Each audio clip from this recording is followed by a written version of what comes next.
এজনী ছোৱালীয়ে তোমাৰ লগত শ্বিলঙত বতাহ খাব যাম বুলি যৌনতা আছে কাৰণে প্ৰেম আছে পৰিস্থিতিত পৰি হৈ গৈছিলে না প্ৰশ্ন নাই তুমি গ্ৰহণ কৰা নাই বুলি কৈছা কিন্তু মই প্ৰতিদিনে শ শ আকৌ মেছেজ চুপাচুপিখন এখন বিভিন্ন ধৰণৰ প্ৰব্লেম আছে তাত কাহিনীত নাৰী পুৰুষৰ অবৈধ হাবিয়াস এইবিলাক সেই ঋষিমুনিৰ সেই তান্ত্ৰিক পাণ্ডৱ ৰামায়ণ মহাভাৰত যুগৰ পৰা আছে হা আৰু তাই খিৰিকীখন খুলি দিয়ে আৰু ৰাস্তাত ফুটপাথত থিয় হৈ থাকোঁ এতিয়া ৰাতি 11-12 বজাৰ কথা এক যাত্ৰাৰ নাম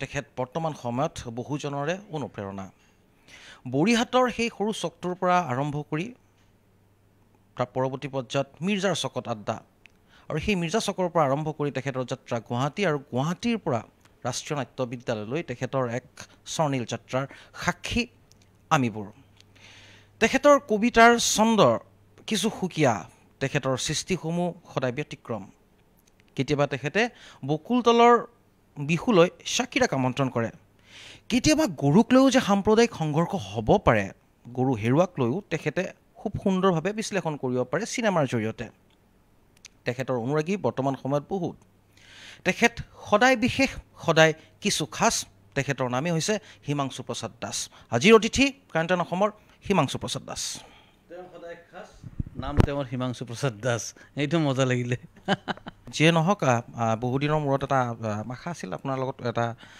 এনেধৰণে পাওঁ অফ কেমেৰাটো বহুত পাইছোঁ আপোনাক যথেষ্ট হেৰিত বৰিহাটৰ কথা মই উল্লেখ কৰিছোঁ দক্ষিণ কামৰূপৰ সৰু এখন শ্বৰ্টলি জানিব বিচাৰিম বৰিহাটৰ পৰা মিৰ্জা চকৰ তাৰপাছত গুৱাহাটী তাৰপিছত একেবাৰে মুম্বাই অকণমান বৰিহাট বুলি কোৱাৰ লগে লগে আচলতে কি আমাৰ মিৰ্জা সেই অঞ্চলটো যাত্ৰাবাৰ্তিৰ কাৰণে বিখ্যাত আমাৰ যেনেকৈ পাঠশালা বুলি কোৱাৰ লগে লগে ভ্ৰাম্যমান থিয়েটাৰৰ কথাটো আহে ঠিক তেনেকৈ পলাশবাৰী মিৰ্জা বুলি ক'লে যাত্ৰাবাৰ্তিৰ কথাটো আহে আৰু তেনেকুৱা এটা পৰিৱেশ সৰুৰ পৰা পাইছিলোঁ মোৰ দুয়োজন ককা মানে মোৰ দেউতাৰ ককা বা মাৰ ককা দুয়োজন ককাই যাত্ৰাবাৰ্তিৰ অভিনেতা আছিলে মোৰ নিজৰ দেউতা নিজে যাত্ৰাবাৰ্তিৰ প্ৰযোজক আছিলে এতিয়াও মোৰ নিজৰ ভিনদেউ এখন যাত্ৰাবাৰ্তি চলাই আছে অৰ্থাৎ যাত্ৰাবাৰ্তিৰ সেই গোটেই পৰিমণ্ডলটো পৰিৱেশটো কোনোবাখিনি আমাক প্ৰভাৱিত কৰিছিল সৰুৰ পৰা ভ্ৰাম্যমান থিয়েটাৰটো আছেই টিভিত চলা ৰামায়ণ মহাভাৰত এইবিলাকতো আছেই তো সকলোৰে সংমিশ্ৰণত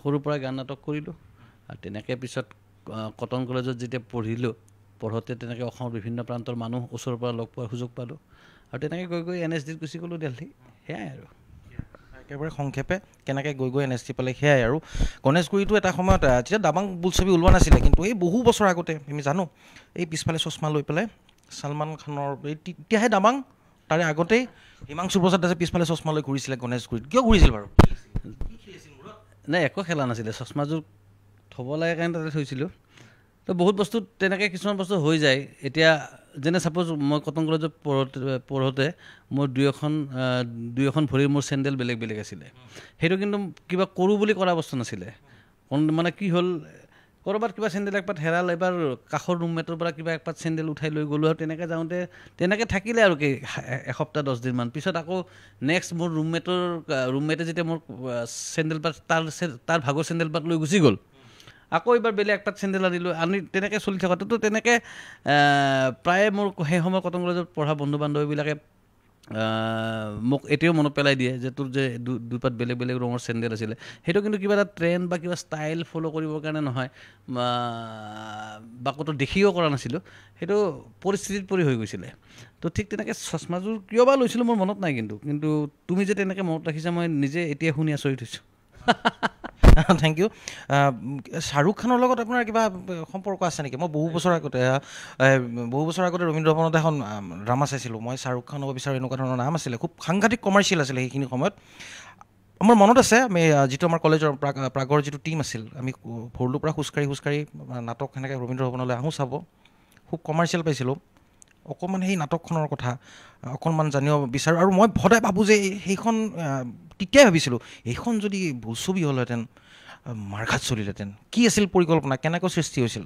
এই ভাৰতবৰ্ষৰ কোটি কোটি মানুহে যেনেকৈ শ্বাহৰুখ খানক ভাল পায় আমিও তাৰ ব্যতিক্ৰম নহয় সৰুৰ পৰা শ্বাহৰুখ খানক ভাল পাই আহিছোঁ শ্বাহৰুখ খানক মই মিমিক্ৰি কৰিছিলোঁ এটা সময়ত কটন কলেজত পঢ়ি থাকোঁতে সেইটো এটা অভিনেতাৰ প্ৰতি এজন যিকোনো ভাৰতবৰ্ষৰ দৰ্শকৰ যিটো মৰম আৱেগ মোৰো ঠিক তেনেকুৱাই আৰু বাকী নাটকখন মই শ্বাহৰুখ খান হ'ব খোজো নাটকখন এটা বিশেষ পৰিস্থিতিৰ ওপৰত নিৰ্ভৰ কৰি লিখা নাটক আছিলে NSGৰ পৰা মই তেতিয়া জাষ্ট ওলাই আহিছিলোঁ আৰু সেই নাটকখনে ভীষণ জনপ্ৰিয়তা পাইছিলে ৰবীন্দ্ৰ ভৱনত দুটাকৈ শ্ব' হৈছিলে আৰু প্ৰতিটো শ্ব' হাউচফুল আছিলে তো তেনেকুৱা ধৰণৰ এটা হেৰি আছিলে বিশেষ একো কথা নাছিলে কিন্তু মেইন কথাটো হ'ল এইটোৱে যে এজন অভিনেতাৰ ষ্ট্ৰাগল তাৰ সপোন তাৰ হাবিয়াস আৰু সেই এখন অসমৰ ভিতৰুৱা গাঁৱৰ পৰা আহি গুৱাহাটীত থাকি এজন এক্টৰ হ'ম বুলি ভবা এজন ল'ৰাৰ যিটো ষ্ট্ৰাগল তাকে দেখুওৱা হৈছিলে সেই কাহিনীটোত আৰু বাকী শ্বাহৰুখ খানটো সদায় আৱেগ এতিয়াও ভাল লাগে শ্বাহৰুখ খানক সেইটোৱে শ্বাহৰুখ খানৰ নাম লৈ বা আৱেগটো লৈ পেলাই আপুনি নিজৰ কাহিনী উপস্থাপন কৰা বুলি সেইখিনি সময়ত বহু নাট সমালোচকে কৈছিলে সেইখিনি ষ্ট্ৰাগল আছে নিশ্চয় আপোনাৰ না শ্বাহৰুখ খানৰ এতিয়া মোক যিবিলাক মই এতিয়া কিনো ক'ম আৰু কিছুমান কথা যিবিলাক মোৰ লগ বন্ধু মোৰ কলেজৰ দিনৰ সহপাঠী সকলোৱে জানে যে শ্বাহৰুখ খান মই জীৱনত এজন মানুহৰে ৰুমৰ ভিতৰত পোষ্টাৰ মাৰিছোঁ এজন শ্বাহৰুখ খান তো গতিকে আৰু এতিয়াও মই শ্বাহৰুখ খানৰ ইণ্টাৰভিউ চাওঁ মই এইটো কোৱা নাই যে শ্বাহৰুখ খানৰ মই চব চিনেমা ভাল পাওঁ নাপাওঁ বহুত চিনেমাই বেয়া পাওঁ আচলতে ক'ব গ'লে বেছিভাগ চিনেমাই বেয়া পাওঁ কিন্তু তথাপিও এটা কৈশোৰ কালৰ এটা প্ৰেম তেতিয়াই গঢ়ি উঠা তো তেনেকুৱা ধৰণৰ কিছুমান আৱেগ থাকি যায় যে কিছুমান মানুহৰ লগত তো শ্বাহৰুখ খান তেনেকুৱা এটা মোৰ কাৰণে আৱেগ আৰু তেওঁক মই এজন তাৰমানে বক্তা হিচাপে খুব ভাল পাওঁ অভিনেতা হিচাপে তেওঁ ষ্টাৰ হয় বহুত ভাল সাংঘাতিক এক্টৰ বুলি মই নকওঁ তেওঁৰ কিছুমান ষ্টাইল ভাল লাগে আৰু সেইটোৱে আচলতে ষ্টাৰ দম বুলি কোৱা হয় কিন্তু এজন বক্তা হিচাপে এজন স্মাৰ্ট মানুহ হিচাপে শ্বাহৰুখ খান সদায় অনুকৰণীয় বা ভাল লাগে শ্বাহৰুখ খানৰ বহু চিনেমা আপুনি নলয় বহু চিনেমা ময়ো ভাল পাওঁ শ্বাহৰুখক বহু চিনেমা নলওঁ এতিয়া শেহতীয়াকৈ নাজানো ক'ত শ্বাহৰুখ খানৰ প্ৰতি মই সম্পৰ্ক থকা বুলি ক'লোঁ আপোনাকো এতিয়া চুপা চুপিৰ ক্ষেত্ৰত বহুতে গ্ৰহণ কৰা নাই সেই কেৰেক্টাৰটোত ৰমা কেৰেক্টাৰটোত আৰু পস্তাইছে নেকি চুপা চুপি কৰি নাই প্ৰশ্ন নাই তুমি গ্ৰহণ কৰা নাই বুলি কৈছা কিন্তু মই প্ৰতিদিনে আকৌ মেছেজ পাওঁ যে বহুত ভাল পোৱা বুলি এইটো থাকিব এইটোৰ পৰা উপায় নাই এইটো তুমি ক্ৰিয়েটিভ ফিল্ডত সকলোৰে যিটোকে এছ'চিয়েশ্যনবিলাক বেলেগ বেলেগ চাইক'লজি বেলেগ বেলেগ চবৰে দৃষ্টিভংগী বেলেগ বেলেগ গতিকে এটা কাম কৰি সকলোকে তুমি একেধৰণে সুখ দিব নোৱাৰা আৰু সেইটো মই নাভাবোঁ যে তেনেকুৱা কোনোবাই কৰিব পাৰে বুলি ৰমা নামৰ চৰিত্ৰটো কৰাৰ কাৰণে মই অসমৰ বিভিন্ন প্ৰান্তৰ পৰা মানুহৰ প্ৰশংসা পাইছোঁ আৰু যিসকলে সমালোচনা কৰিছে তেওঁলোকে মোৰ এক্টিঙক লৈ সমালোচনা কৰা নাই তেওঁলোকে কৈছে যে চুপা চুপিখন এখন বিভিন্ন ধৰণৰ প্ৰব্লেম আছে তাত কাহিনীত আৰু তেনেকুৱা এখন হেৰিত মই এক্টিং কৰিব নালাগিছিল বুলি তেওঁলোকে কোৱা তেনেকুৱা ধৰণৰ মন্তব্য কিছুমান মোৰ চকুত পৰিছে কিন্তু কথাটো হ'ল চব কথাতে একমত নহয় মানুহৰ সমালোচনা কিন্তু মই বিৰাট ভাল পাওঁ মানুহে সমালোচনা কৰিব লাগে আৰু সমালোচনা কৰিলে বেয়া বুলি ক'লে যে কিয় বেয়াকৈ কবি তেনেকৈ কেতিয়াও ভাবি পোৱা নাই আৰু নাভাবোঁ ইমানখিনি শিক্ষা আছে চুপা চুপিখনক মই এখন গ্ৰেট ৱেব ছিৰিজ বুলি মই নকওঁ কিন্তু প্ৰণৱ ভৰালী যি পৰিচালক কাহিনীকাৰ তেওঁ এটা সময়ক ধৰি ৰাখিব খুজিছে আৰু তেওঁৰ অভিজ্ঞতা তেওঁৰ জীৱনৰ ফিলচফিৰে সেই সময়খিনি ধৰি ৰাখিবৰ কাৰণে তেওঁ যিটো কষ্ট কৰিছে যিটো প্ৰয়াস কৰিছে সেইটোক মই স্বাগতম জনাওঁ আৰু মই ভাবোঁ যে সেই ৱেব ছিৰিজখনত দুখ ক্ৰুটি বিচাৰিলেতো ডেফিনেটলি বহুত ওলাব কিন্তু এনেকুৱা নহয় যে এই ৱেব ছিৰিজখনত বহুত সঁচা কথাও নাই বহুত সঁচা কথা আছে সেইকাৰণে বহুত মানুহে কয় যে নিজক বিচাৰি পোৱা বুলি কৈছে সেই সময়খিনিত উভতি যোৱা বুলি কৈছে সেই কমেণ্টবিলাকতো মানুহবিলাকে সঁচাকৈ কৰিছে ন গতিকে সেই মানুহবিলাক যদি এটা সময়লৈকে উভতি গৈছে নিজক পৰ্যালোচনা কৰি চাব খুজিছে তেতিয়াহ'লে এইটো ভুল কথা নহয় আৰু মই ভাবোঁ যে মোবাইলৰ আগৰ পৃথিৱী মোবাইলৰ পিছৰ পৃথিৱী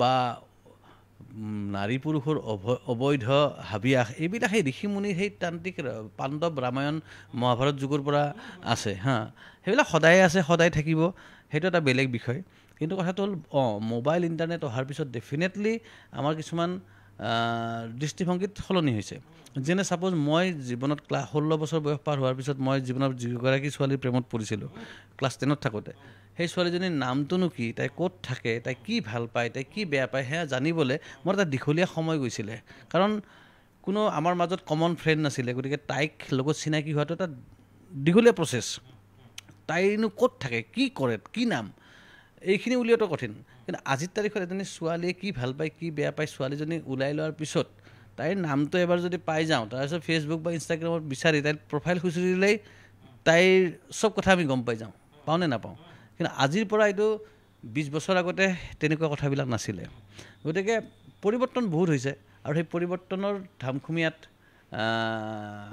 আমি যদি কিবা এৰি আহিছোঁ আগৰ কিবা ভাল লগা মুহূৰ্ত আৰু চুপাচুপিখনে যদি সেই মুহূৰ্তখিনিক কাৰোবাক নষ্টালজিক কৰিব পাৰিছে তেতিয়াহ'লে সেইখিনিত পৰিচালক কাহিনীকাৰ সফল বুলি মই ভাবোঁ আৰু মই পস্তাই থকা নাই কিয়নো এজ এন এক্টৰ মই পৰিচালকে মোক যি ধৰণে ইয়াত উপস্থাপন কৰিছে তাক লৈ এজন এক্টৰ হিচাপে মই সুখী খুব সুন্দৰ আচলতে এইখিনিতে মই ক'ব বিচাৰোঁ দৰ্শকসকলক স্বনামধন্য সংগীত সূৰ্য অসমৰ ভূপেন হাজৰিকাই এটা গীত লিখিছিল ঐ ঐ আকাশ হ'ব ঐ ঐ বতাহ বব তাত এটা গীত আছিলে এটা পংক্তি আছিলে বৈধ কি অবৈধ কি আকৌ প্ৰশ্ন হ'ব আৰু তেনেকুৱা ক্ষেত্ৰত হয় কেতিয়াবা প্ৰশ্ন হয় নিজে কৰা কামসমূহৰ ওপৰতো এটা সময়ত প্ৰশ্ন উঠে আৰু সেই প্ৰশ্ন সৃষ্টি কৰোৱাইছে এতিয়া বা সেই প্ৰশ্ন নিজকে সুধিবলৈ বাধ্য কৰোৱাইছে চুপাচুপি এটা ট্ৰেণ্ডত থকা এখন ৱেব ছিৰিজ কিন্তু এটা ভাল বিষয় যে চৰ্চা হৈছে ভাল দিশ দুয়োটা দিশ যিয়ে নহওক সমালোচনা হ'ব লাগে ইতিমধ্যে হিমুদ আপুনি কৈছে যে সমালোচনা হ'ব লাগে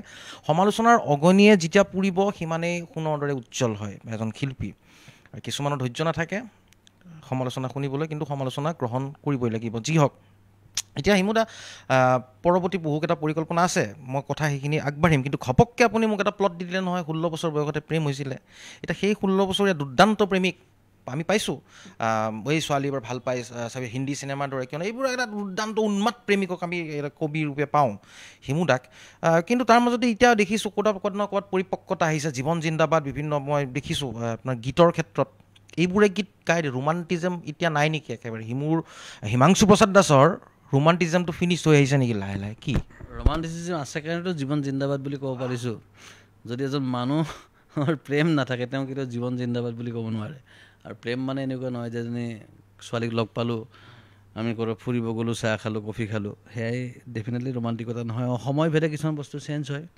হৈ যায় কিয় হৈ যায় এতিয়া চাপ'জ আগতে তেতিয়া প্ৰথম মোবাইল আহিছে মোবাইলৰ চুপাচুপিৰ কথাৰ লগতে কোনোবাখিনি মিল থাকিব 2003-04 চনৰ কথা ফাৰ্ষ্ট মই এই BSNL তেতিয়া প্ৰথম আহিছে অসমত তো সেইটো মই লৈছিলোঁ এটা মটৰলাৰ হেণ্ডছেট আছিলে তো মোৰ এজনী ছোৱালীক ভাল লাগে তাই এখন হোষ্টেলত থাকে তাই হোষ্টেলৰ যিটো ৰুমত থাকে তাৰ পৰা ৰাস্তাটো দেখি আৰু মই সেই ৰাস্তাত যাওঁ আৰু গৈ তাইক এটা সৰুকৈ মেছেজ কৰোঁ এবাৰ খিৰিকীখন খুলি বাহিৰলৈ চোৱা আৰু তাই খিৰিকীখন খুলি দিয়ে আৰু ৰাস্তাত ফুটপাথত থিয় হৈ থাকোঁ এতিয়া ৰাতি 11-12 বজাৰ কথা এতিয়া সেই ৰাতি 11-12 বজাত মোৰ যিটো তেনেকুৱা ধৰণৰ কৰা আৱেগ সেই আৱেগটো মোৰ এতিয়াও থাকিব পাৰে কিন্তু সেই আৱেগটো থাকিল কাৰণে মই এতিয়া 12টা বজাত গৈ ক'ৰবাত গাৰ্লছ হোষ্টেলত ৰৈ মই এতিয়া মেছেজ কৰিব নোৱাৰোঁ 12টা বজাত মেছেজ দৰ্জা খিৰিকী খুলি এবাৰ ৰাস্তালৈ চোৱা বুলি চ' মই ভাবোঁ যে আৱেগবিলাক একে থাকে প্ৰকাশবিলাক বেলেগ আৰু তেনেকুৱাই হ'ব লাগে মানে একেধৰণে কিয় মই মোৰ আৱেগটোৰ প্ৰকাশ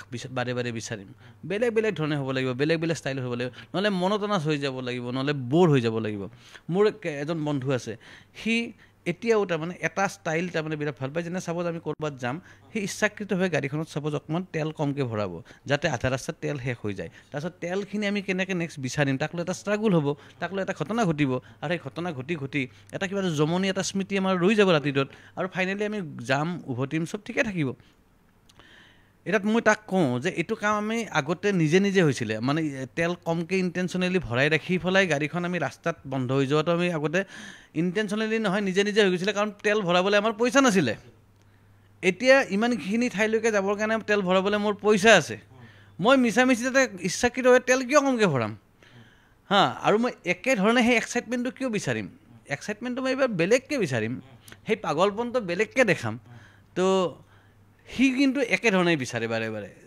মোৰ বন্ধুজনে যে তই আজিকালি বৰ প্ৰেক্টিকেল হৈ গৈছ তই আজিকালি অমুক তমুক তই আগৰ নিচিনা নাই সি এনেকৈ মোক গালি পাৰে মই কৈছোঁ যে মই আগৰ নিচিনাই আছোঁ কেৱল মই এতিয়া জানি বুজি তেলটো কমকৈ ভৰাই তেলটো শেষ হওক আৰু ৰাস্তাত এখন নাটক হওক এনেকুৱা ধৰণৰ ইচ্ছাকৃত নাটক কৰিব মন নাই বাকী তাতে গৈ বেলেগ কিবা এটা কৰোঁ তো এনেকুৱা ধৰণৰ কথা থাকে আৱেগটো একেই থাকিব কিন্তু প্ৰকাশটো একেই থাকিব তাক মই তেনেকৈ কৈছিলোঁ যে চাপ'জ চাকিৰা আহিব বকুলতলৈ বিহুলৈ যেতিয়া কৈছিলোঁ মোৰ পকেটত পইচা নাছিলে চিনেমাখন নিৰ্মাণ কৰাৰ কাৰণে পইচা নাছিলে আৰু ৰিলিজ দিয়াটোতো আৰু বেলেগ ডাঙৰ কথা কাৰণ চিনেমাখন মুক্তি দিবলৈ আৰু বহুত পইচা খৰচ কৰিব লগা হয় কিন্তু চিনেমা চব কৰিলোঁ ৰিলিজো দিলোঁ কিবাও কৰিলোঁ যে মোৰ তাত তেতিয়া 50,000 নে 40,000 টকা আছিলে চিনেমাখন শ্বুটিং আৰম্ভ কৰোঁতে এদিনৰ শ্বুটিঙৰ বাজেট তো তেনেকৈ 28 দিন শ্বুটিং কৰিছিলোঁ এডিটিং কৰিলোঁ ৰিলিজ কৰিলোঁ তো সেইটো পাগলপন নহয় নেকি? তো পাগলপনটো সদায় একেধৰণে কিয় হ'ব লাগে? মোৰ প্ৰশ্নটো তেনেকুৱা। অৰ্থাৎ তোমাৰ প্ৰশ্নটোত কৈছোঁ যে প্ৰেম একেই আছে, কেৱল প্ৰকাশবিলাক বেলেগ বেলেগ হৈছে। ৰোমান্টিক যদি আপোনাক এইখিনি সময়ত কওঁ ৰোমান্টিক গান এটা শুনো হিমু দাৰ জীৱনক লৈ নিজৰ মোৰ বহুতকেইটা ৰোমান্টিক গান আছে। মই সেই গানকেইটা মুক্তি দিয়া হোৱা নাই। মই সোনকালে গানবিলাক কামো কৰি থৈছোঁ। এনেকুৱা নহয় থিয়েটাৰী চঙত আমি বহুত বেলেগ বেলেগ পলিটিকেল গান গাওঁ, মানে পলিটিকেল মানে কি আৰু সমসাময়িক সামাজিক পৰিস্থিতি, কিন্তু ৰোমান্টিক গানো আছে ধেৰ। কেৱল সেয়া এটা আছিলে এনেকুৱা, এইটো গাম সোনকালে। জুখি মাখি ক'বলৈ নাজানো কথা, ভয় লাগে জানো চা, লাগে কিবা লেঠা। জুখি মাখি ক'বলৈ নাজানো কথা, ভয় লাগে জানো চা, লাগে কিবা লেঠা। তুমি জানো নুবুজা, তুমি জানো নুশুনা, এই ৰাতিৰ জানো শেষ নাই। জুখি মাখি ক'বলৈ নাজানো কথা, ভয় লাগে জানো চা, লাগে কিবা লেঠা। তুমি জানো নুবুজা, তুমি জানো নাজানা, এই ৰাতিৰ জানো শেষ নাই। এনেকুৱা ধৰণৰ এটা গান কৰি থৈছোঁ, অতি সোনকালে আহিব। মই নিজে কৈছোঁ, খুব ভাল লাগিছে জুখি মাখি। এই দুটা শব্দতেই মানে আকৰ্ষিত কৰিব পৰা পাঞ্চ পাইছোঁ, ভাল হ'ব। কিন্তু কেতিয়ালৈ পাম বাৰু? চাওঁ, আগষ্টমানৰ ভিতৰত কৰিব ট্ৰাই কৰিম। কিবা মিঠা গান গীত, মিঠা গীত তুমি যেনেকৈ শুনি কৈছা তেনেকৈ আৰু 2-4জনে এনেকৈ আড্ডাত শুনিছে, খুব ভাল পাইছে। আৰু মই এতিয়া চাওঁ, হয়তো এই গানটোত এইটো ফিমেল ভইচ এটাও থাকিব, আৰু হয়তো এটা ফিমেল ভইচত অসমৰ মানুহে এটা বেলেগ ধৰণৰ ছাৰপ্ৰাইজ পাব পাৰে। এতিয়াই নকওঁ, কাৰণ হৈ লওক। বেষ্ট উইচেছ থাকিল। গীতটোৰ ভিডিঅ' হ'ব, এইটো গীতৰ কিবা এটা থাকিব। আৰু আজিকালি আৰু এটা ৰিলিজ দিবৰ কাৰণে কিবা নহয় কিবা কৰিব লাগে। বৰ ভাল লগা বস্তু নহয় এইটো আচলতে। গান আচলতে শুনা বস্তু, কিন্তু এতিয়া গান চোৱা বস্তু হৈ থাকিলে। এক্ট্ৰেছ আপুনিও সেই ৰিলছত যাৰ ভিউজ বেছি সেনেকুৱা তেনেকুৱা কথা নাই। মই আজিলৈকে তেনেকৈ কাষ্টিং কৰা নাই, মই ভৱিষ্যতেও নকৰোঁ। য'ত কেৰেক্টাৰটোৰ কাৰণে পাৰফেক্ট কোন হয়। মই ইমানখিনিও কওঁ যে আমাৰ চিনেমাত মই এনেকুৱা এক্টৰকো কাষ্টিং কৰিছোঁ যাৰ লগত হয়তো মই কেতিয়াবা ভীষণ কাজিয়া লাগি পাইছোঁ, যাৰ লগত মোৰ সম্পৰ্ক হয়তো বেয়া আছিলে, কিন্তু তেনেকুৱা মানুহকো মই আকৌ ফোন কৰি এপ্ৰ'চ কৰিছোঁ, আপুনি আহক এই কেৰেক্টাৰটো কৰি দিয়ক, কাৰণ তেওঁ সেই কেৰেক্টাৰটোৰ কাৰণে মোৰ দৃষ্টিত পাৰফেক্ট আছিলে। অৰ্থাৎ কাষ্টিং কৰিবৰ সময়ত এইবিলাক ভাবি লাভ নাই। কাৰ কিমান ফলোৱাৰ্ছ আছে, আৰু মানুহজনক তুমি ভাল পোৱা নাই বেয়া পোৱা, পাৰ্চনেল সম্পৰ্কটো ভাল নাই বেয়া, এইবিলাক মেটাৰ নকৰে। কাৰণ তুমি এটা কাহিনী ক'বলৈ গৈ আছা, আৰু কাহিনীটো কোৱাৰ কাৰণে সেই কেৰেক্টাৰবিলাকক তুলি ধৰা পাৰফেক্ট কাষ্টিংটো যদি হৈ যায় ন, তেতিয়াহ'লে 80% কাম ডিৰেক্টৰ হিচাপে তোমাৰ সহজ হৈ যায়।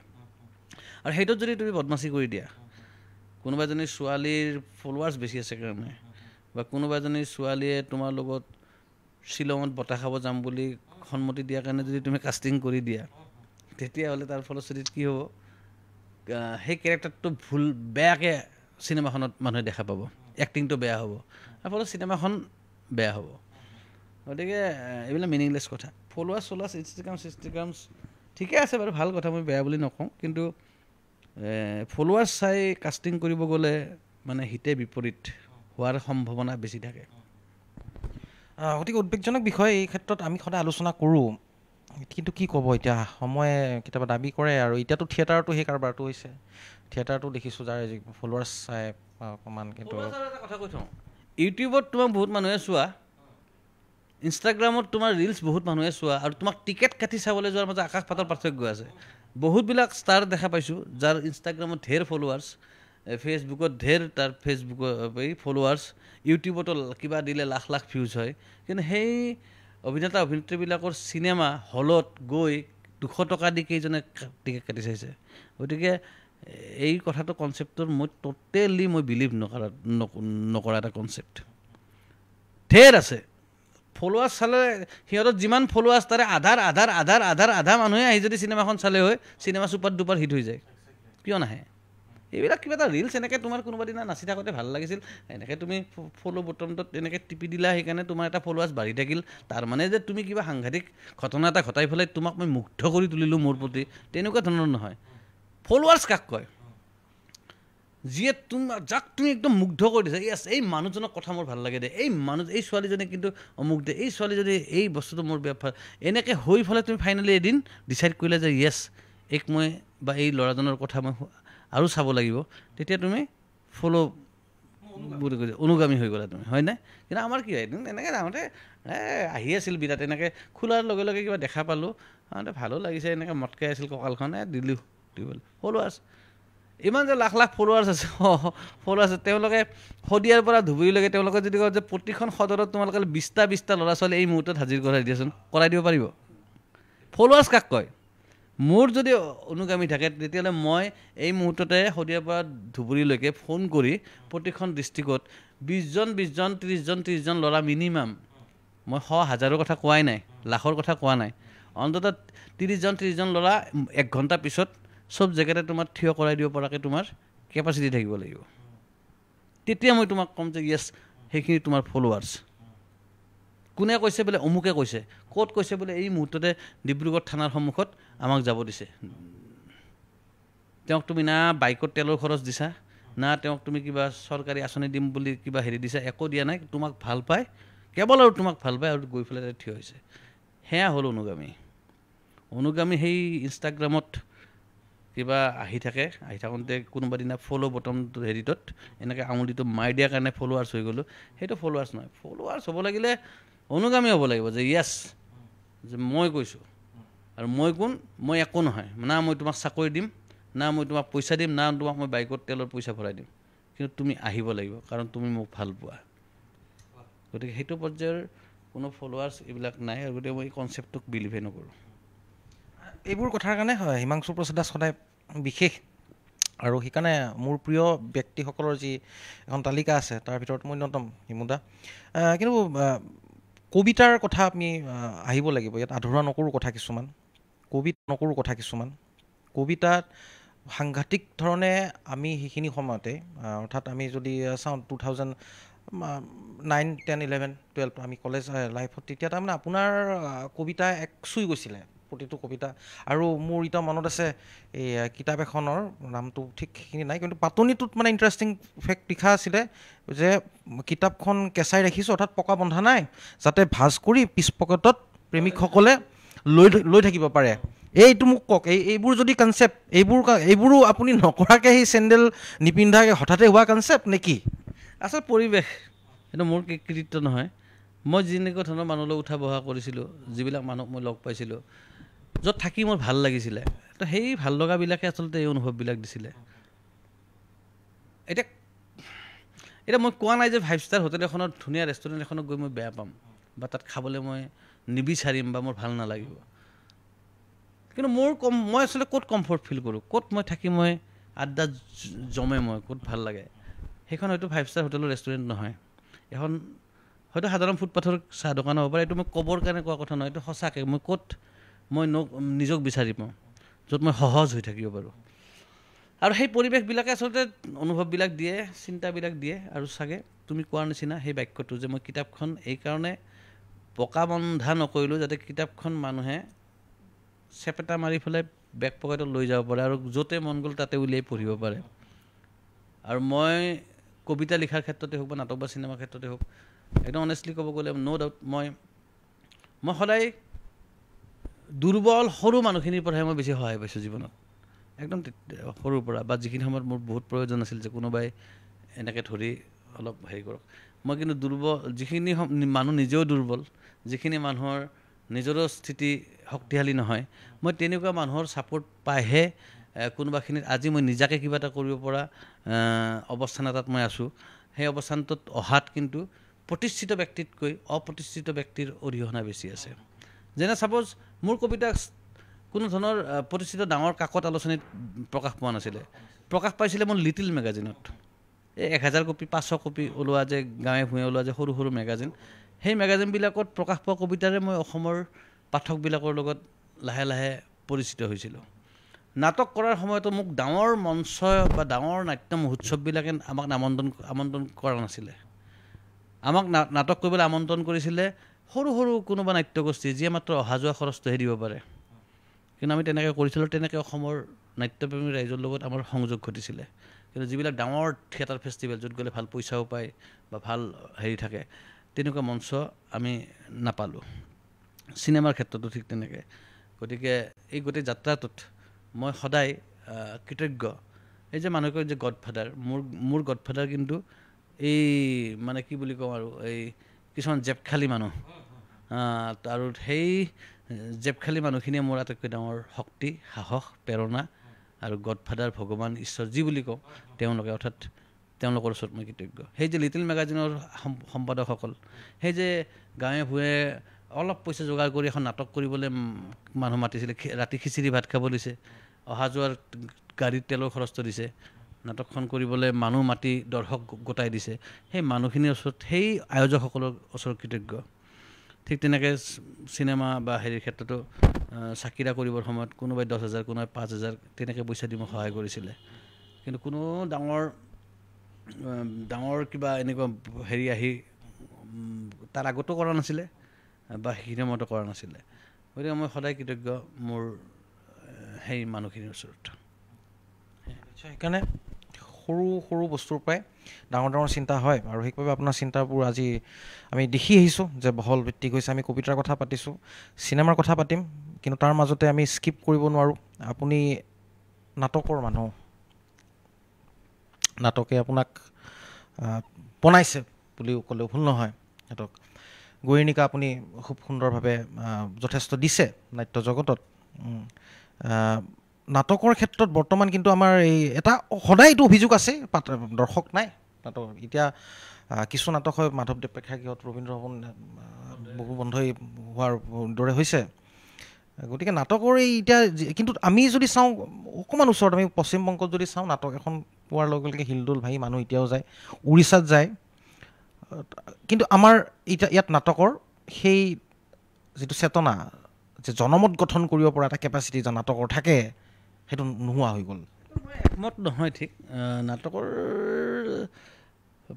এইটো প্ৰচাৰটো অসমত এতিয়াও আছে ভালেই আৰু মই দেখাত যদিও ৰবীন্দ্ৰ ভৱনটো বন্ধ হোৱাৰ কাৰণে বহুত প্ৰব্লেম হৈছে কিন্তু এতিয়াও এক শ্ৰেণী নাটকৰ দৰ্শক আছে আৰু নতুন দৰ্শক তাতে হয়তো যোগ হোৱা নাই সেইটো এটা চিন্তাৰ বিষয় কিন্তু অসমৰ বিভিন্ন প্ৰান্তত এতিয়াও নাটকৰ প্ৰতি মানুহৰ আগ্ৰহ আছে আগ্ৰহ কমিছে ভ্ৰাম্যমাণ থিয়েটাৰৰ প্ৰতি আগৰ নিচিনাহে আৱেগটো নাই মই যিমান দূৰ জানো কিন্তু নাটকৰ প্ৰতি অসমীয়া মানুহৰ আৱেগ আছিল আছে আৰু থাকিব বুলি মই ভাবোঁ থাকিব আমি কথা পাতিম হনুমেনৰ কথাও পাতিম কিন্তু তাৰ আগতে সৰু এটা স্পৰ্শকাতৰ বিষয় যিটো মানে প্ৰশ্ন মোৰ মূৰত সদায় শিকায় আমি প্ৰথমে এটা সৰু ক্লিপ যদি কপিৰাইটৰ প্ৰব্লেম নহয় সৰু ক্লিপ এটা আমি মানসী বোলছবিৰ সেই ক্লিপটো দেখুৱাই লৈছোঁ এগৰাকীয়ে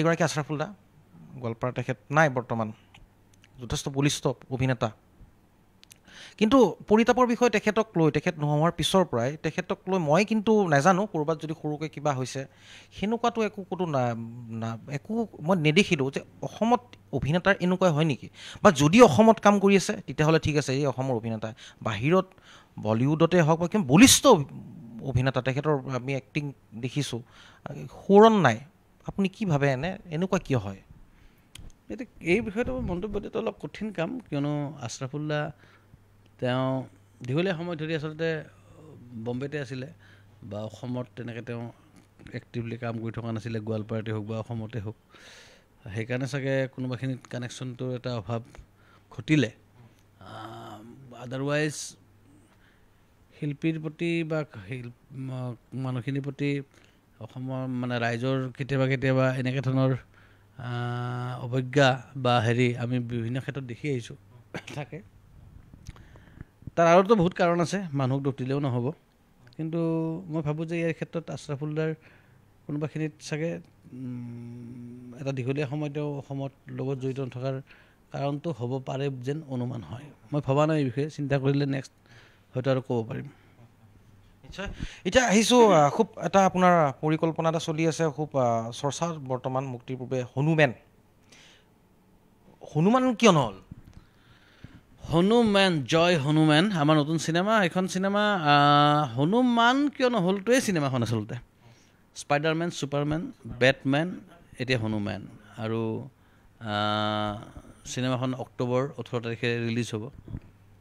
আগৰ যি আমাৰ চিনেমা চাকিৰে আহিব বকুল তলৰ বিহুলৈ, গৰু, ব্লু ফিল্ম, এইবাৰ সেই গোটেই চিনেমাতকৈ এইখন চিনেমা অকণমান বেলেগ। আৰু ইণ্টাৰেষ্টিং কথা, এইবাৰ চিনেমাখনত মাৰামাৰিও আছে, ফাইট আছে, একশ্যন আছে। পেকেজ পাব একশ্যনটো আকৌ হেৰি নহয় দেই, এই চাউথৰ পৰা অহা একশ্যনটো নহয়। মই চাউথৰ পৰা অহা একশ্যনটোৰ অকণমান এই আমাৰ অসমীয়া চিনেমাবিলাকত যেতিয়া চাউথৰ পৰা একশ্যন ডিৰেক্টৰ আনি একশ্যনবিলাক কৰায়, মই বৰ এই কাৰবাৰটো সুখী নহয়। কিয় সুখী নহয় মই কৈ আছোঁ। এতিয়া একশ্যনবিলাক বহুত বেলেগ পৰ্যায়ত গৈ গ'ল। পাঠান আমি যদি চাওঁ শেহতীয়াভাৱে, বা এইবিলাক টাইগাৰ 3, বা কালি মই চালোঁ ইণ্ডিয়ান, এই কামাল হাছানৰ নতুন চিনেমা ইণ্ডিয়ান 2ৰ ট্ৰেইলাৰ চালোঁ, তাত যি ধৰণৰ একশ্যন আহি আছে, তো সেইবিলাকৰ লগততো আমি কম্পিট কৰিব নোৱাৰোঁ আমাৰ বাজেটেৰে। আমি এতিয়া কৰি আছোঁ কি, চাউথে 15 বছৰমান আগতে যিবিলাক একশ্যন তাৰমানে কৰা বাদ দিলে, তাৰে একশ্যন ডিৰেক্টৰজনে আহি ৰাতিৰ ভিতৰত ইয়াতে আহি পেলাই সেইটো একশ্যনটো ইয়াত কৰি থৈ যায়। আৰু সেইটো তাৰমানে আউটডেটেড, তাৰমানে 15 বছৰ সিহঁতে তাৰমানে সেইটো তাৰমানে আৰু ইউজ নকৰা বস্তু। তাৰমানে এই আমাৰ যে কেতিয়াবা যে কিছুমান মানুহে যে নিজে পিন্ধা চলাটো, এই ঘৰত কাম কৰিব হাজিৰা কৰিব অহা মাহত যাবৰ সময়ত তাক চলাটো দি দিলে, কাৰণ সেইটো আজি পিন্ধা বাদ দিছে, 3-4 বছৰ পিন্ধিলে, তাৰপিছত পিন্ধা বাদ দিয়া কাপোৰটো যে কাম কৰা মানুহজনক দি পঠিয়াই দিলে। ঠিক তেনেকৈ তাৰমানে চাউথৰ যিবিলাক তাৰমানে আউটডেটেড একশ্যন, সেইবিলাক এতিয়া অসমীয়া চিনেমাত আহি তেওঁলোকে কৰাই থৈ যায় আৰু ঢেৰ পইচা লৈ গুচি যায়। গতিকে এইটো এটা ফাংফুং কাৰবাৰ বুলি ভাবোঁ। তাতকৈ ভাল একশ্যন কৰিব পৰা মানুহ আমাৰ অসমত আছে। আৰু এইটো ক'বলৈ ভাল পাম অসমৰ ৰাইজক, জয় হনুমান এই চিনেমাখনত একশ্যন কৰিছে গুৱাহাটীৰ ল'ৰা এটা, অসমৰ ল'ৰা এটা, পংকজ চৰম বুলি। সি নিজে এখন চিনেমাৰ ডিৰেক্টৰ আছিলে, ঘোষ্ট অফ মাইথিলি। সি যি ধৰণৰ একশ্যন ডিৰেকশ্যন কৰিছে, তাতে ৰিয়েলো লাগিব, সঁচা যে এনেকুৱা হ'ব পাৰে, আৰু লাৰ্জাৰ দেন লাইফ যিটো অকণমান ভাল লাগে আমাৰ চিনেমাত চাই, সেই ফিলটোও আছে। খুব ধুনীয়া একশ্যন কৰিছে পংকজ চৰমে। আৰু মই ভাবোঁ যে তুমি যদি সোধা যে মোক জয় হনুমান কিহত বিশেষ বুলি যদি সোধা, মই তোমাক এটা বাক্যত কৈ দিম যে জয় হনুমান ন' ডাউট চিনেমাখনৰ কাহিনী, ছেকেণ্ড থিং হ'ল চিনেমাখনৰ একশ্যন। বেলেগ ষ্টাইলৰ একশ্যন দেখা পাব। সেইটো লোকেল কুমফুৰ একশ্যনো নহয়, আকৌ ৰঘুপতিৰ একশ্যনো নহয়। লোকেল কুমফু আৰু ৰঘুপতিৰ মাজৰ কিবা এটা একশ্যন। নিশ্চয় আমি অপেক্ষা কৰি আছোঁ, হনুমান আহক সোনকালে, আমি উপভোগ কৰিবলৈ ৰৈ আছোঁ। বিশেষকৈ হিমাংশু প্ৰসাদ দাসৰ প্ৰতিটো কৈছোঁৱে, পূৰ্বেও কৈছোঁ, ব্যতিক্ৰম হয়। আশা কৰিছোঁ হওক। বাকীটো ব্লু ফিল্ম হওক, চাকিৰে আহিব বকুল তলৰ বিহুলৈ, গৰু, পেচা উচুল এতিয়া ৰাইজে ক'ব। এতিয়া আমিতো বনাইছোঁ তেনেকৈ যাতে মানুহে চায়। প্ৰথম কথা হ'ল চিনেমাখন চাব আহিলে মানুহে শেষ নকৰালৈকে যাতে উঠি যাবলৈ চান্স নাপায়, চিনেমাখন তেনেকৈ বনাব লাগে। আৰু এতিয়া চিনেমাখন ৰাফ কাটত থাকোঁতে মই কেইটামান ল'ৰা ছোৱালীক মাতি আনি চিনেমাখন দেখাইছিলোঁ, কলেজত পঢ়ি থকা। চিনেমাখন চাউণ্ডো ভালকৈ হোৱা নাই, মিউজিকো হোৱা নাই, একদম তো সেই চিনেমাখন দেখাইছোঁ। তেতিয়া সেই চিনেমাখন সিহঁতে চাই উঠি যাব পৰা নাছিলে। তো ভাবিছোঁ যে কিবা এটা হ'বলৈ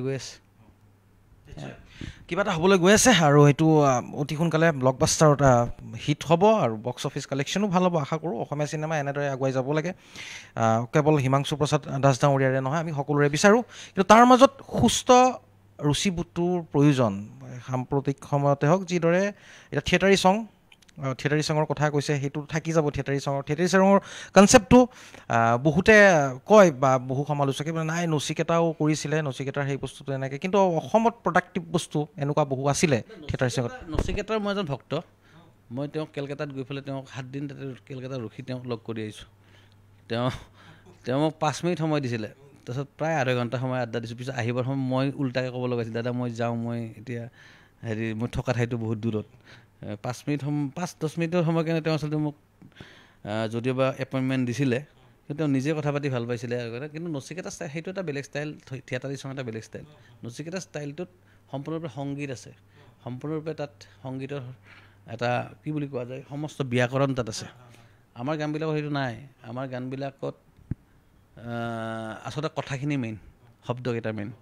গতিকে থিয়েটাৰী ছঙৰ ন' ডাউট মই যিটো নচিকেতাৰ এজন মানে কি ভক্ত, গতিকে অভিয়াছলি হয়তো গানৰ কিছুমান সময়ত নচিকেতাৰ এটা ফ্লেভাৰ মানুহে অনুভৱ কৰিব পাৰে। কিন্তু নচিকেতাৰ গান সেয়া টোটেলি গান হয়, থিয়েটাৰী ছং ঠিক গান বুলি ক'ব নোৱাৰি।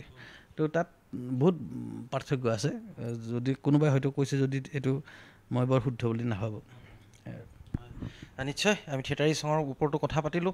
এতিয়া কথা হৈছে বহুখিনিতো কথা থাকিব, কিন্তু সময় কিছু কম, যথেষ্ট ব্যস্ত হিমাংশু প্ৰসাদ দাস, আমি বিদায় মাগিব লাগিব। কিন্তু কেতবোৰ কথা আছে, পাৰিলে এটা শব্দত উত্তৰ দিলে ভাল লাগিব। কিন্তু তাৰ আগতে মই সেই ছেগমেণ্টটোলৈ যাম, কিন্তু তাৰ আগতে মই আটাইতকৈ যদি সুধোঁ, আটাইতকৈ ভাল লগা এক মুহূৰ্ত, খংটো বহুত উঠে, মই শুনিছোঁ শ্বুটিঙৰ সময়তো ঘপককৈ খং উঠে, কেতিয়াবা ড্ৰামাত কেৰেক্টাৰত ইনভলভনেছ হ'লে যথেষ্ট আপুনি বেলেগ হৈ যায় মানুহজন, বহুতে কয়। এতিয়া ঘটনাটো হৈছে কি, ভাল লগা মুহূৰ্ত বোলে একদম আপোনাৰ যদি সোধোঁ সেই মুহূৰ্তত কি? দুটা মুহূৰ্ত মোৰ বিৰাট ভাল লাগে। এই বয়সীয়া মানুহ, এটা বুঢ়া হ'ব পাৰে, বুঢ়ী হ'ব পাৰে, বয়সীয়া মানুহ যেতিয়া হাঁহে, একদম পূৰা দিল খোজ কৰা এটা যে হাঁহে এজন বুঢ়া মানুহে বা বুঢ়ী, সেই হাঁহিটো দেখিলে খুব ভাল লাগে। আৰু খেলপথাৰ এখনত যদি সৰু বাচ্ছা কিছুমানে একেলগে খেলি থাকে, সেই হাঁহি উৰুমিটো, সেই চিঞৰ বাখৰখিনি, সেইটো খুব ভাল লাগে। তো এই দুয়োটাই সমান ভাল লগা। এইটো কিয় ভাল লাগে মই নাজানো, একদম বয়সীয়া মানুহ সেই স্মাইলটো, আৰু বয়সীয়া মানুহে কান্দিলেও খুব বেয়া লাগে।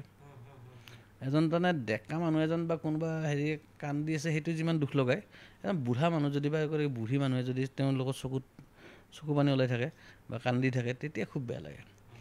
আৰু তাৰ উল্টা তেওঁলোকে হাঁহি থাকিলে আকৌ বিৰাট ভাল লাগে। আকৌ সৰু বাচ্ছাবিলাকে যদি একলগ হৈ পেলাই হাই উৰুমি কৰি পেলাই চিঞৰ বাখৰ কৰি তাণ্ডৱ কৰি থাকে, পুৰা খেলপথাৰ এখনত ফুটবল খেলি আছে বা কিবা কৰি আছে, সেই দৃশ্যটো খুব ভাল লাগে। নিশ্চয় যথেষ্ট এক তাৎপৰ্যপূৰ্ণ কথা। এই বৃদ্ধৰ এগৰাকী বা বৃদ্ধাৰ হাঁহিটোতেই যে তৃপ্তিৰ হাঁহি দিয়ে, হয়তো সংসাৰৰ আন সম্পদতকৈ সেয়া তুচ্ছ হৈ যায়। মই এতিয়া ধাৰণা কৰিছোঁ কথাটো সঁচাই, আপুনি কৈ থাকোঁতে ভাবিছোঁ ইমেজিনেশ্যন হয়, সঁচা এক আছে। কাৰণ এটা পৰ্যায় যদি ভগৱানে আমাক ঠিকে ৰাখে, আমিও সেই পৰ্যায় পাম, আমিও সেই হাঁহিটোৰ কাৰণে আমিও বাট চাম। যি হওক বাৰু, এতিয়া আহিছোঁ কেইটামান প্ৰশ্ন সুধিম আপোনাক, ভাবিছোঁ এটা শব্দতে উত্তৰ দিলে ভাল পাম, বিপদত পেলাব ইচ্ছা নাই। প্ৰথমতে আপোনাক সুধিব বিচাৰিছোঁ, প্ৰেমত যৌনতা থকাটো আপোনাৰ বাবে প্ৰয়োজন? আপুনি কি হয়, প্ৰয়োজন নে অপ্ৰয়োজনীয়?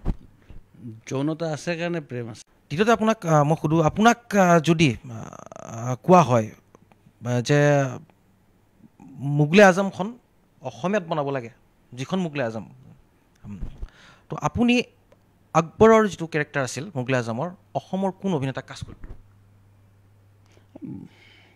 এনে সঁচা কথা কওঁ নে, মই মোগলে আজমখন চোৱাই নাই আজিলৈকে। খুব ভাল উত্তৰ, মোগলে আজম চোৱা নাই। যি হওক, মই বেলেগ এখন চিনেমালৈ গৈছোঁ বাৰু। মই ভাবি ল'লোঁ যে আপোনাক এতিয়া কোনখন চিনেমা চোৱা বুলি কওঁ, শ্বাহৰুখ খানৰ যিহেতু আপুনি ফেন বুলি কৈছে, মই শ্বাহৰুখ খানৰ এখন, ঠিক আছে, কুছ কুছ হোতা মই ধৰি ল'লোঁ, সেইখনতো নিশ্চয় চাইছে। কুছ কুছ হোতাই যদি অসমীয়াত দায়িত্ব দিছে, সুচব আছে, খালী কাষ্টিং অলপ সলনি হ'ব।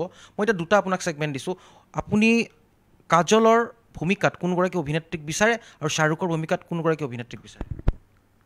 এই মুহূৰ্তৰ কাৰণে মই কমল আৰু অমৃতাকে কৈ থ'লোঁ। আৰু আপোনাক যদি সোধোঁ যে শ্বাকিৰা আহিব বকুলতলৰ বিহুলৈ আৰু গৰু বোলছবি দুখন, এই দুখনৰ ভিতৰত আপুনি এখনক এৱাৰ্ড দিব লাগে, আপুনি দিব লাগিব, কোনখনক দিব? মানে সামগ্ৰিক চিনেমা হিচাপে ডেফিনেটলি গৰুখনে পাব সেই এৱাৰ্ডটো, যদি মানে সামগ্ৰিক চিনেমাৰ হেৰিৰ ফালৰ পৰা কোৱা যায়। সামগ্ৰিক চিনেমা হিচাপে গৌৰী পাব। আপোনাক যদি মই এই মুহূৰ্তত যদি সুধোঁ যে এটা খুব কমন প্ৰশ্ন আগতে আলোচনীত পাইছিলে, এটা নিৰ্জন দ্বীপ আপোনাক অকলে থোৱা গৈছে, একেবাৰে একো নাই, সংগী হিচাপে কোনোবা এজনক বা যিকোনো এটা সম্পদক আপুনি বিচাৰিব পাৰে, কাক বিচাৰিব, কি বিচাৰিব? কিমান দিনৰ কাৰণে যদি কোৱা যায় 6 মাহ, এবছৰ?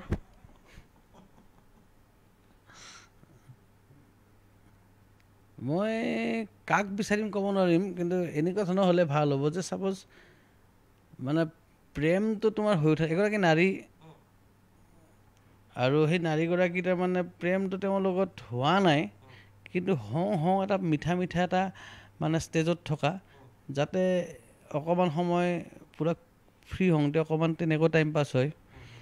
আকৌ তাৰপিছত এমাহমান ছাপ'জ তাতে গ'ল, এমাহমান পূৰা জমিলে, এমাহমান তাৰপিছত অকণমান কামোৰো হৈ যাব, তো এনেকৈ গৈ পেলাই মুঠতে 6 মাহমান গুচি যোৱা, তেনেকুৱা ধৰণৰ। অৰ্থাৎ এনেকুৱা এগৰাকী নাৰী যাৰ লগত তাৰমানে সম্পৰ্কটো বহুত বেছি ফ্ৰী নহয়, অকণমান এটা ডিষ্টেঞ্চ থকা, কিন্তু কথা বাৰ্তাও পাতিব পাৰি, তেনেকুৱা এগৰাকী নাৰী সংগী থাকিলে ভাল লাগিব। তেনেকুৱা নাৰী সংগী কোনোবা আছে বিচাৰিব লাগিব, ভাবিব লাগিব। নিশ্চয়। মই আৰু 3টা প্ৰশ্ন সুধিম, শেষ 3টা প্ৰশ্ন। চুপা চুপিৰ কোনটো কেৰেক্টাৰ আপোনাৰ প্ৰিয়, ৰমাৰ বাহিৰে? উৰ্মিলা বৌ আছে আৰু বাকীখিনি কেৰেক্টাৰো আছে, কোনটো আপোনাৰ প্ৰিয় কোনটো কেৰেক্টাৰ?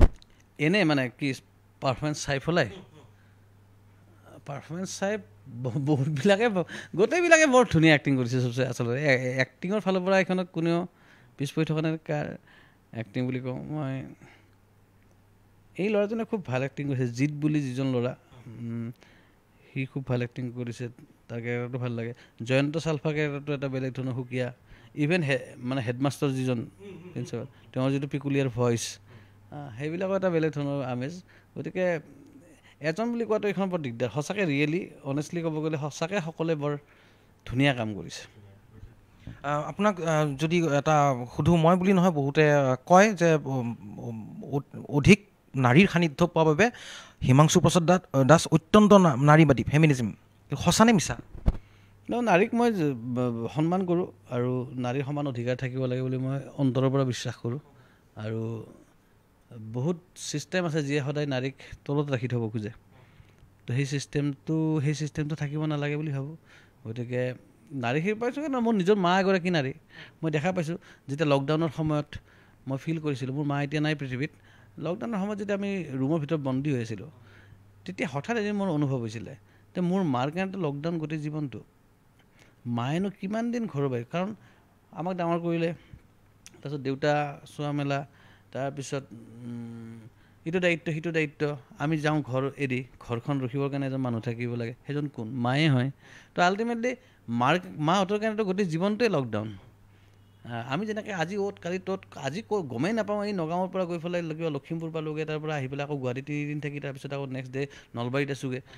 আমাৰ যিটো লাইফষ্টাইল, সেই হিচাপত মাহঁতেতো কাৰোবাৰ একদম আত্মীয় কুটুম্বৰ বিয়া এখন নহ'লে ক'তনো ঘৰৰ পৰা ওলাই যায়। তো মাহঁতৰ কাৰণে গোটেই জীৱনে লকডাউন। গতিকে এই যে ছেক্ৰিফাইচ, এই ত্যাগ, গতিকে নাৰীৰ আকৌ সেই নাৰীকে আকৌ বহুত ডমিনেট কৰি ৰাখিব খোজা হয়, এইটো কৰিব নোৱাৰা, সেইটো কৰিব নোৱাৰা। গতিকে সেই চিন্তাধাৰাৰ মই বিৰোধিতা কৰোঁ। গতিকে ফেমিনিজিম, নাৰীবাদ বুলি কথা নহয়, মানুহ হিচাপে মানুহক সন্মান কৰিব লাগে। গতিকে তেওঁ নাৰীয়ে হওক বা পুৰুষেই হওক। শেষ প্ৰশ্ন, অকণমান আছুতীয়া প্ৰশ্ন, হয়তো বহুতে বেয়া হ'ব, কিন্তু মই সুধিব বিচাৰোঁ এগৰাকী অতিথি হিচাপে, জীৱনৰ শেষ দিনটো আপুনি কিদৰে উদযাপন কৰিব বিচাৰে? আপোনাৰ জীৱনৰ শেষ দিনটো আটাইতকৈ ভাল লগা কামটোৰ মাজত, যিকোনো ভাল লগা কামৰ মাজত, চিনেমা শ্বুটিং কৰি আছোঁ বোলে, নাটক কৰি আছোঁ বোলে, গান বনাই আছোঁ বোলে, মোতে ভাল লগা। মই জীৱনৰ এটা দিন আচলতে শেষ দিন বুলি নহয়, মই কোনো দিনে এটা দিনো মই মোৰ বেয়া পোৱা কামত মই সময় দিব নোখোজোঁ। আৰু যদি মই কিবা কথাত বেয়া পোৱা কাম দিছোঁ, ছাপ'জ কামটো মোৰ বেছি ভাল লগা নাই, তেতিয়াহ'লে মই সেই কামটোত ভাল পইচা পাব লাগিব, মানে পৰিমাণতকৈ মই বেছি পইচা পাব লাগিব, তেতিয়াহে কৰিম মই। আদাৰৱাইজ মই কাম নকৰা, মই পইচা নোলোৱাকৈ কাম কৰি দিম যদি মই কামটো ভাল পাওঁ। আৰু যদি কোনোবাখিনি মোৰ কামটো ইমান মন নাই তাতে যাবলৈ, বা কৰিব মন নাই, ইপিনে বহুত কৈও আছে, বাৰে বাৰে না ক'ব দিগদাৰ, তেতিয়াহ'লে তাৰমানে চিধা কথা যে সেই কামটোত মোক নৰ্মেলতকৈ মোক ডাবল পইচা লাগিব, তেতিয়াহ'লে মই কৰিম, যাম। তেতিয়া অন্তত মই এটা অংক কৰিম যে ভাই 1 মাহৰ কাৰণে মোৰ এইখিনি ৰেচন পাতি, ঘৰ ভাড়া, মোৰ পইচা ওলাই গ'ল, গতিকে একদিন চালা একদিন নিজৰ ইচ্ছাৰ বিৰুদ্ধে থাকিম। আদাৰৱাইজ মই সপ্তাহৰ 7টা দিনৰ 7টা দিনেই মোৰ ভাল লগা কামৰ মাজত মই থাকিব খোজোঁ। ধন্যবাদ।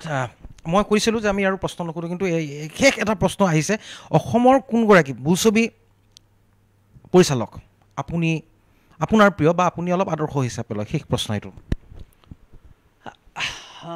ভাল লগা বহুতবিলাকে আছে নতুন প্ৰজন্মৰ, চবৰে চিন্তাবিলাক বেলেগ বেলেগ, চবৰে বেলেগ বেলেগ ষ্টাইলত কাম কৰিছে। এতিয়া ছাপ'জ মই শেহতীয়াভাৱে এজন পৰিচালকৰ লগত কাম কৰিলোঁ, তেওঁৰ আগতে এখন ব্লেক এণ্ড হোৱাইট বুলি তেওঁৰ চিনেমা ওলাইছিলে ৰবি শৰ্মাক লৈ, ধনজিৎ দাস। তাৰে এখন চিনেমা শব্দ নিশব্দ কোলাহল, এখন চিনেমাই বহুতে পুৰস্কাৰ পাইছে।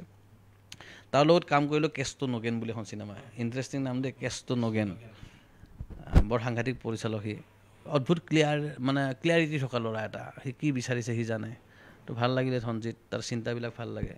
ঠিক তেনেকৈ বহুত আছে। এতিয়া শেহতীয়াভাৱে প্ৰণৱ ভৰালীৰ লগত কাম কৰিলোঁ, তাৰ কিছুমান ক্লিয়াৰিটি আছে, সি কি বিচাৰিছে। সি চিনেমা কৰা নাই প্ৰণৱে, কিন্তু বাট যি কাম কৰিছে তাৰ এটা ক্লিয়াৰিটি আছে। ঠিক তেনেকৈ বহুত কেইজনে আছে যাৰ পৰা ভাবোঁ ভৱিষ্যতে আমি ভাল কাম পাব পাৰোঁ বুলি, যেনে অনুপম কৌশিক বৰা, বৰনদী ভটিয়া বুলি এখন চিনেমা কৰিছিলে, তাৰ আৰু এখন চিনেমা শেহতীয়াভাৱে আকৌ নিৰ্মাণ হৈ আছে। তাৰ চিন্তা ভাৱনাৰ পৰা বিশ্বাস আছে, সি যি কৰিব ভাল কৰিব বুলি এটা বিশ্বাস থাকে, যে ফেইথ, যে ভালেই কৰিব। তো তেনেকৈ বহুকেইজন আছে। ধন্যবাদ। বহু কথা পাতিলোঁ, বহু কথা থাকি গ'ল। আচলতে হিমাংশু প্ৰসাদ দাসক বহুৱাই কথা পাতিবলৈ খুব টান, অলপ পৰিৱেশো অলপ সুকীয়া কৰিব লাগে, যি হওক। কিন্তু আজিৰ পৰিৱেশটো আমি চেষ্টা কৰিছোঁ সেই পৰিৱেশ গঢ় দিবলৈ, যাতে হিমাংশু প্ৰসাদ দাসে ভাল পায়। কাৰণ কৈছে তেখেতে যে ভাল পোৱা কাম তেখেতে আহি ভাল পায়, কৰি ভাল পায়, কিন্তু বেয়া পোৱা কামত তেখেতে কিন্তু অলপ অনীহা দেখুৱায়। যদি পেচাৰ কথাটো আহি পৰে তেতিয়া বেলেগ কথা, কিন্তু এনেধৰণৰ যি আমাৰ এক সৌজন্যমূলক এই সাক্ষাৎকাৰৰ জৰিয়তে হয়তো নৱপ্ৰজন্মই সেই হিমাংশু প্ৰসাদ দাসক গম পাইছে। যিসকলে বৰ্তমান এতিয়া ফেচবুকতো লিখি আছে যে চুপা চুপি শীৰ্ষক সেই হিমাংশু প্ৰসাদ দাসক আমি চাব নিবিচাৰোঁ, আমি এনেকুৱা গৰুৰ পৰিচালকক আমি ব্লু ফিল্মৰ এনেকৈ চাব বিচাৰোঁ। যি হওক, থাকিব তেখেতৰ ওপৰত অভিযোগো থাকিব, আক্ষেপো থাকিব। কিয়? কাৰণ তেখেতক ৰাইজে আদৰি লৈছে।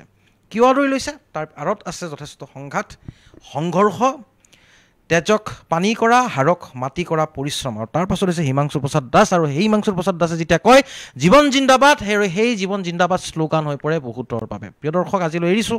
এই চাগতে পুনৰবাৰ মই হিমুদা বুলি যিহেতু সম্বোধন কৰোঁ, হিমুদাক মই ধন্যবাদ জ্ঞাপন কৰিছোঁ। হিমুদা, কেনে লাগিল শেষ অনুভৱ? ভাল লাগিলে, কথা পাতিলোঁ।